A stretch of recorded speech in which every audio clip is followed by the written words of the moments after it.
Hi, welcome to science channel. कैसे हो dear student? आज हमारा टॉपिक है केमिकल रिएक्शन एंड इक्वेशन का फोर्थ पार्ट। फोर्थ पार्ट में हम पढ़ने जा रहे हैं रिवर्सेबल रिएक्शन।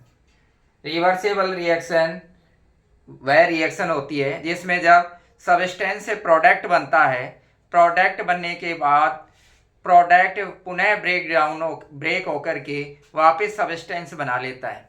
इस प्रकार की जो रिएक्शन है इनको कहते हैं हम रिवर्सेबल रिएक्शन। दोबारा सुनिए, वह रिएक्शन जिसके अंदर सब्सटेंस से प्रोडक्ट बनता है और प्रोडक्ट वापस ब्रेक होकर के सब्सटेंस बना लेता है, यानी बोथ डायरेक्शन में ये रिएक्शन चलती है। इस प्रकार की रिएक्शन को हम रिवर्सेबल रिएक्शन कहते हैं। इसके डेफिनेशन हम ये दे सकते हैं, if reaction take place in both direction reactant convert into product and product again convert into reactant, then it is called reversible reaction. दोबारा सुनिए, if reaction take place in both direction reactant convert into product and product again convert into reactant, then it is called reversible reaction। इसका example लें तो ammonia gas बनने वाला example ले सकते हैं। Nitrogen react with hydrogen and make two NH3। Nitrogen hydrogen से react करके और बना लेता है अमोनिया गैस। अमोनिया गैस यदि हम क्लोज कंटेनर में ये रिएक्शन करवाते हैं तो क्लोज कंटेनर में रिएक्शन होने पर यह अमोनिया गैस अगेंस्ट टूट करके अगेंस्ट ब्रेक होकर के वापस हाइड्रोजन और नाइट्रोजन गैस बना लेती है। इस तरह की होने वाली रिएक्शंस को हम रिवर्सेबल रिएक्शन कहते हैं। अगेंस्ट है neutralisation reaction. Neutralisation reaction is acid and base both react each another. दोनों ही एक दूसरे से रिएक्शन करके और सॉल्ट एंड वाटर का फॉर्मेशन कर लेते हैं। जब एसिड बेस से रिएक्ट करता है, जब एसिड बेस से रिएक्ट करता है तो वह बेस की प्रॉपर्टी को न्यूट्रल कर देता है। इसी प्रकार से बेस जब एसिड से रिएक्ट करता है तो वह एसिड की प्रॉपर्टी को न्यूट्रल कर देता है। इस प्रकार से एसिड और बेस की रिएक्शन में एसिड और बेस दोनों की प्रॉपर्टी न्यूट्रल हो जाती है। इस कारण से इस रिएक्शन का नाम है न्यूट्रलाइजेशन रिएक्शंस। इसके डेफिनेशन की हम बात करें तो इसकी डेफिनेशन हो जाएगी, acid and base react with each another to cancel the effect of each another and get neutral, they form salt and water. दोबारा सुन लीजिए, acid and base react with each another to cancel the effect of each another and get neutral, they form salt and water। Example के लिए हम लें तो यहाँ पर हाइड्रोक्लोरिक एसिड है, इसकी रिएक्शन हम करवा रहे हैं सोडियम हाइड्रोक्साइड से। जब हाइड्रोक्लोरिक एसिड की रिएक्शन सोडियम हाइड्रोक्साइड से होती है तो ये बना लेता है sodium chloride plus water. Sodium chloride plus water ये बना लेता है। Hydrochloric acid react with sodium hydroxide and form sodium chloride salt and water. ये इसमें जो बनने वाला प्रोडक्ट है वो साल्ट, इसमें ना एसिड की प्रॉपर्टी है और ना ही बेस की प्रॉपर्टी है। इसी प्रकार से सेकेंड रिएक्शन हम कर सकते हैं H2SO4 सल्फ्यूरिक एसिड, जो कि एक स्ट्रॉन्ग एसिड है। इसकी रिएक्शन हम पोटेशियम हाइड्रोक्साइड से करवा देते हैं यह भी एक स्ट्रॉन्ग बेस है। दोनों एक दूसरे से रिएक्ट करके ये बना लेता है potassium sulphate, potassium sulphate plus water. Potassium sulphate is a salt. इस तरह से हम न्यूट्रलाइजेशन रिएक्शन के एग्जाम्पल दोनों में से कोई सा भी जो भी आपको याद हो वो हम एग्जाम में लिख सकते हैं। इसके बाद आती है एक्सोथेर्मिक reactions. Exothermic reactions, exothermic reactions का मतलब होता है जब कोई केमिकल रिएक्शन संपन्न होती है या शुरू होती है तो हीट प्रोड्यूस होने लग जाती है। उस केमिकल रिएक्शन में ही हीट प्रोड्यूस होने लग जाती है। इस प्रकार की रिएक्शनों को एक्सोथेर्मिक रिएक्शंस कहते हैं। Such reaction in which heat is also release with product are called exothermic reaction। एक बार दोबारा सुन लीजिए, डेफिनेशन हम यूं दे सकते हैं, सच वास्तव में such reaction in which heat is also released with product are called exothermic reaction। इसका एग्जाम्पल हम ले सकते हैं, इनमें से दोनों ही ये जो रिएक्शन है ये दोनों ही रिएक्शंस एक्सोथेर्मिक रिएक्शंस है। Neutralisation reaction is a exothermic reaction. इसी तरह से बेटा इसमें और भी हम ले सकते हैं, मेथेन गैस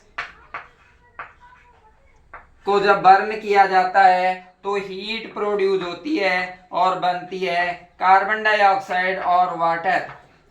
यहाँ पर एक्सोथेर्मिक रिएक्शन का सिंबल है, पॉजिटिव का सिंबल लगा करके हम लिखेंगे हीट।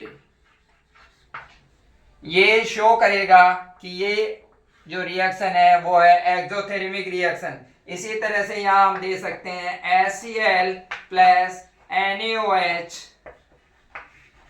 ये बना लेता है NaCl प्लस वाटर और प्लस में लिखेंगे हीट। तो ये है आपकी एक्सोथेर्मिक रिएक्शन। इसके बाद आती है एंडोथेर्मिक रिएक्शन। एंडोथेर्मिक रिएक्शन का मतलब होता है कि जब इस रिएक्शन को स्टार्ट करना होता है तो हमें प्रोडक्ट को, रिएक्शन स्टार्ट करने वाले प्रोडक्ट को हीट देनी पड़ती है, यानी ये इन्वायरमेंट से हीट को अब्जॉर्व करती है, तब जा करके ये रिएक्शन स्टार्ट होती है। जब तक इसको हीट प्राप्त नहीं होती, भले इसे हमें रिएक्शन करवानी हो तो हमें हीट देनी पड़ती है या फिर इन्वायरमेंट से ये हीट को अब्जॉर्व करती है और तब जा करके ये रिएक्शन स्टार्ट होती है। इसको हम डेफिनेशन के रूप में एंडोथेर्मिक रिएक्शन को इस तरह से लिख सकते हैं, such reaction in which heat is absorbed during the formation of product are called endothermic reaction. एक बार दोबारा सुन लीजिए, such reaction in which heat is absorbed during the formation of product are called endothermic reaction. इसका example हम ले सकते हैं कैल्शियम कार्बोनेट, जो कि मुख्यतः जो डिकम्पोजिशन रिएक्शंस होती हैं, ये decomposition reaction maximum decomposition reactions endothermic ही होती हैं। इनमें से एक रिएक्शन है कैल्शियम कार्बोनेट। कैल्शियम कार्बोनेट को जब हीट दी जाती है ये स्टोन होता है और जब इसको गर्म किया जाता है तो गर्म करने पर ये ब्रेक हो जाता है कैल्शियम ऑक्साइड और कार्बन डाइऑक्साइड में। ये ब्रेक हो जाएगा कैल्शियम ऑक्साइड और कार्बन डाइऑक्साइड में, ठीक है। इस तरह से ये ब्रेक हो जाएगा। कैल्शियम कार्बोनेट जब इसको हीट दी जाती है तो ये ब्रेक हो जाता है कैल्शियम ऑक्साइड और कार्बन डाइऑक्साइड के रूप में ये ब्रेक हो जाता है। तो हम इसको डेफिनेशन के रूप में यूं लिख सकते हैं, such reaction in which heat is absorb during the formation of product are called endothermic reaction. ये आपके 4 प्रकार की रिएक्शन कंप्लीट हो गई हैं। इसके बाद में आता है कैटलिस्ट। ये भी कई बार आपको बोर्ड एग्जाम में पूछा जाता है कि व्हाट इज कैटलिस्ट। कैटलिस्ट रिएक्शनों के लिए बहुत ही आवश्यक एक इम्पोर्टेंट पार्ट है। इसको हम रिएक्शन का सब्सटेंस या प्रोडक्ट नहीं कह सकते, क्योंकि ये वे पार्ट होते हैं, वे एलिमेंट्स होते हैं जो रिएक्शन में भाग तो नहीं लेते, रिएक्शन में खुद पार्टिसिपेट तो नहीं करते, लेकिन यह रिएक्टेंट की जो रिएक्शन होती है उसको फास्ट कर देते हैं या फिर स्लो कर देते हैं। वे कैटलिस्ट जो रिएक्शन को फास्ट कर देते हैं उन्हें पॉजिटिव कैटलिस्ट कहते हैं, और दूसरे प्रकार के कैटलिस्ट होते हैं जो रिएक्शन को स्लो कर देते हैं, ऐसे कैटलिस्ट को हम नेगेटिव कैटलिस्ट कहते हैं। तो रिएक्शनों के लिए ये दोनों ही प्रकार के इम्पोर्टेंट होते हैं। कुछ रिएक्शनों में हमें रिएक्शन को स्लो करने के लिए नेगेटिव कैटलिस्ट की भी आवश्यकता होती है, और कुछ रिएक्शनों में हमें पॉजिटिव कैटलिस्ट की भी आवश्यकता होती है। इसे को हम डेफिनेशन के रूप में इस प्रकार से लिख सकते हैं, catalyst are chemical substance which change the rate of chemical reaction and itself remain unchanged at the end of chemical reactions. ध्यान दें दोबारा, catalyst are chemical substance which change the rate of chemical reaction and itself remain unchanged at the end of chemical reactions। यानी जो हम catalyst काम में लेते हैं वो रिएक्शन तो फास्ट करवा देते हैं या फिर उसको स्लो करवा देते हैं, लेकिन जब रिएक्शन कंप्लीट हो जाती है उसके बाद में ये कैटलिस्ट वैसे की वैसे पुनः प्राप्त कर लिए जाते हैं जैसे हमने रिएक्शन स्टार्ट करते समय केमिकल में डाला था या सब्सटेंस में डाला था। 6 पॉइंट आता है हमारा formation of A precipitate. Formation of A precipitate यानी हम यूं कह सकते हैं कि अवक्षेपण क्या है।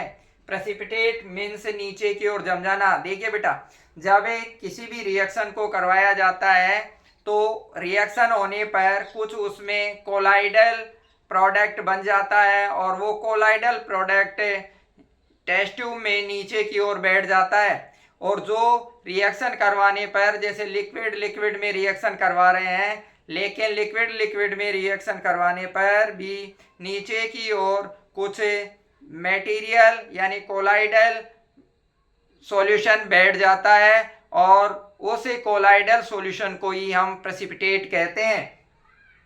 फॉर एग्जांपल के तौर पे यदि हम पोटेशियम आयोडाइड की रिएक्शन यदि लेड नाइट्रेट से करवाते हैं, पोटेशियम आयोडाइड की रिएक्शन हम लेड आयोडाइड से करवाते हैं। पोटेशियम आयोडाइड, इसका एग्जांपल दे रहा हूं मैं, potassium iodide react with potassium iodide की रिएक्शन हम लेड नाइट्रेट से करवा रहे हैं। Potassium iodide react with lead nitrite NO3 का होल 2। तो ऐसी स्थिति में यहाँ पर हमें प्राप्त होता है potassium nitrate plus lead iodide. ये हमें यहाँ पर प्राप्त होता है। ध्यान दें इधर, potassium iodide react with lead nitrate and form potassium nitrate plus lead iodide. यहाँ पर लेड आयोडाइड का येलो प्रेसिपिटेट प्राप्त होता है। जब ये रिएक्शन होती है तो ये भी लिक्विड फॉर्म में है और ये भी क्या है, लिक्विड फॉर्म में है, ये भी लिक्विड फॉर्म में है, परंतु ये एक्वा बन जाता है और ये कोलाइडल प्रोडक्ट के रूप में टेस्ट ट्यूब में नीचे की ओर बैठ जाता है। इस प्रकार की रिएक्शन को हम प्रेसिपिटेट रिएक्शंस कहते हैं। इसको डेफिनेशन के रूप में हम लिखना चाहें तो हम इस तरह से लिख सकते हैं, the chemical reaction between potassium iodide and lead nitrate led to the formation of yellow precipitate of lead iodide। इस प्रकार की रिएक्शन को हम प्रेसिपिटेट रिएक्शन या फॉर्मेशन ऑफ प्रेसिपिटेट कहते हैं। आज के लिए बस इतना ही। जय हिंद, जय भारत। अगले वीडियो में हम पुनः मिलेंगे इसी चैप्टर का नेक्स्ट पार्ट लेकर के।